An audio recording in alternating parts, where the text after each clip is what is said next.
د پروان ولایت په زندان کې زندانیانو ته د ژوند کولو مناسبې اسانتیاوې برابر شوې دي. د پروان ولایت په زندان کې زندانیانو ته د اصلاح او هوساینې په موخه بیلابیل اسانتیاوې برابر شوې دي چې د زندان د مسؤلینو په وینا د هغوی په اصلاح او سالم ژوند کې مثبت اغیز کړی دی. د نوموړي ولایت د روغتیا برخې مسؤلین وایي د زندانیانو ته روغتیايي خدمتونه په منظم ډول وړاندې کیږي او د هغوی د ښې درملنې په موخه لازمې اسانتیاوې برابر شوي.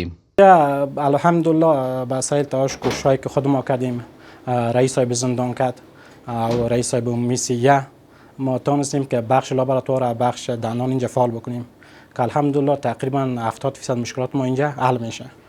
بخش دندان هم فعال است، بخش لابراتوار هم فعال است. در اینجا معایناتی که امکان داشته باشه، موادش داشته باشیم ما، چی از دندان باشه از لابراتوار باشه، اینجا معاینات شما میکنیم، تداویش میکنیم. قبلا ما مشارکت هم یعنی مریضای سر پا به این معنی که مریضایی که است یعنی به پای خود پیش ما میاد اینجا تداویش میشه.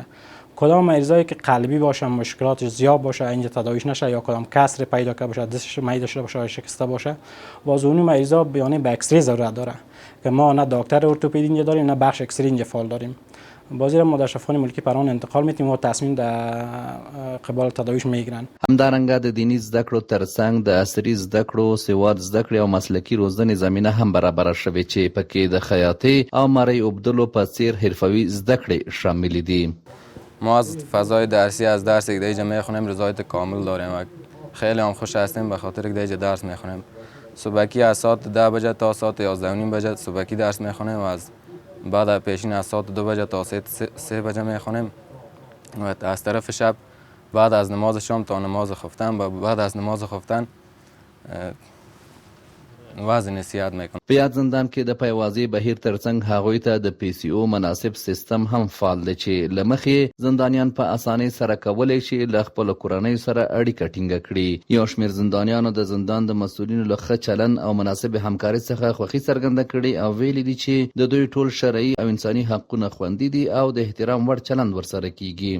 زمانی که آمدیم قبلا که بیرون بودیم درست قرآن شریف نمیفهمیدیم، حالا اینجا که آمدیم 100% یاد گرفتیم قرآن شریف، درس یاد گرفتیم، اخلاق ما خوب شده از بیرون کده، تغییرات زیاد آمده. مدیون رئیس صاحب هم هستیم، از قاری صاحب عبدالفتاح هم هستیم که خیر ببینه، من حیث مثل پدر مثل یک استاد که ما رفتار میکنه. سربیره پر دې زندانیانو ته د کار او عاید ترلاسه کولو فرصتونه هم برابر شوي دي. دوی د زندان دننه په کانتین، برګر، سوپ، جوس او شیریخ د تولید او پلور په برخو کې فعالیت کوي چې له دې لارې د ځان او خپلو کورنیو د ملاتړ لپاره عاید ترلاسه کوي. فعلا د محبس پروان باندې سم د بخش شیریخ‌پزی و جوس زردک کار مسئولیتش به دوش ماست. بخش چسب فروشی است، کبابی است، شیریخ‌پزی است، خیاطی است، سلمانی است، سوپ‌پزی است.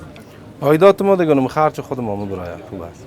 همداراز د پروان زندان رئیس محترم مولوی محمد ابراهیم حقانی وویل د روغتیايي تعلیمي مسلکي او کاري اسانتیاو برابرول د زندانیانو په اصلاح د هغوی د فکري او مسلکي ظرفیتونو په لوړولو او ټولنې ته د سالم بیرته راګرځېدو په بهیر کې مهم رول لوبولی دی.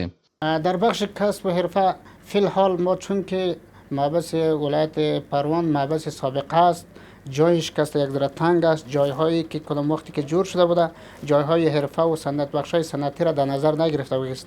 باز هم ما مطابق واسه توان خود که کدام جای اما سیاری یا جای موقت برش کس جور کردیم. فی الحال کس خیاطیش فعال است، بخش سلمانیش کس فعال است، بخش حرفه از مربافی کس فعال می باشد. در بخش تعلیم تربیت الحمدلله هم کس تعلیم علوم دینی هم تعلیم علوم عصری کس هر دوش کس برش مهیاست. ما در داخل دراست مرکزی هم بخشای سواد آموزی داریم که از ریاست معارف کس اون استاد میه، ما زمین رو برش برابر کردیم. بندی های ما کس در اینجا کس درسای سواد آموزی میخونه و همچنین از طریق ریاست اداره تنظیم زندان ها استادهای عقیدتی داریم که استادای مدرسه داریم که به اینها کس درسای دینی را کس برش میخونه. هم شعبه حفظ داریم، شعبه ناظره و قاعده و تجوید داریم و همچنین شعبه کتاب‌های کس فنون و دینی داریم و همچنین کس بخش ترجمه داریم که مثلا در اوقات مختلف ترجمه میخواند. الحمدلله خیلی کس دستاوردهای خوب هم داشته. کسایی بودن که در اینجا قرآن کریم مکمل حفظ کرده است، کسایی بوده است که کتاب‌های دینی را حدیث کس خیلی کس کتاب‌های حدیث حفظ کرده است. الحمدلله در این بخش کسا ما خیلی دستاورد داریم و همچنین در مرکز اصلاح ما در ضمن مدرسه دینی ما اونجا کسی یک مکتب متوسطه هم کسی در اونجا فعال می باشد که در اونجا کسی بچه ها کسی مکتب کسی درس میخونه. نوموړي زیاته کړه چې د اصلاح او روزنې دغه پروګرامونه به لا پیاوړي او پراخ شي ترڅو زندانیان د بند مودې له پای ته رسیدو وروسته د یو سالم او ګټور ژوند لپاره چمتو شي.